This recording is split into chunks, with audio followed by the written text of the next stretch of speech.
Buying a house is not like going to Amazon and clicking a button for the sudden urge of I need to have that baseball bat or I got to have that purse. There's a lot more involved, and if you want to have a great experience, you need to have a guide through that to ask the question behind the question.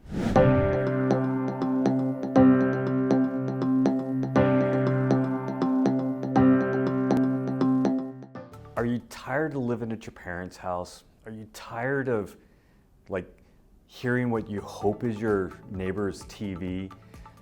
Maybe you've already been in your first house and now you have more children or fur babies that they need room to grow and live and run around without driving you crazy. Or maybe it's your chapter is that all the children have gone, they're in their own houses now and now it's time to downsize. This is the process in buying a house. You first had an inkling, you had an idea, and you want to go jump and go scratch that itch as soon as possible, but you need to slow it down just a little bit. And it's always good to be spontaneous. Life is about being spontaneous. Having a full life is about being spontaneous. But you gotta, when you're buying a house, you gotta slow it down just a teeny bit. So what I mean by that is it's good that you decided that you're gonna move forward in buying the house, but you gotta consult your loan officer first. You gotta consult the professional first. You can go in and have a root canal experience, or you can have a day at the spa and you're like, my gosh, that was a wonderful experience. So it's up to you to decide, but if you don't make those right decisions in the beginning, then it's just gonna be horrible.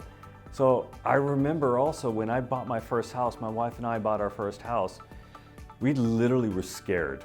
We were fearful. We were like, oh my gosh, I'm gonna date myself a little bit, but when I say this, but our apartment payment was like $750 a month, and we're like, that's a stretch. And we were gonna go to $1,000. Okay, I gotta buy a house for $1,000 a month. There was nothing out there. There was just shanties of houses, just I don't mind working. I love working on my house, but for $1,000 a month, there was nothing there that I could buy. So I had to know my own budget, and in my own personal experiences, I adapted my personal experiences to you. You're buying a house and you're fearful, I've never made this high of a house payment. So I made sure that I knew my boundaries and knew that I can go to a $1,400 house payment. And then my wife and I found a house, and it was about $1,375, and it was our first house, and we were fearful, but we also trusted in the Lord that He was going to provide for us, and that we were going to do the things that we had to do to keep on working and earn it. And we knew that if we were little fishes in a fishbowl, that we would just grow to expand to that fishbowl a little bit easier. And it all ended up being not a big deal. I'm going to say this really quick though.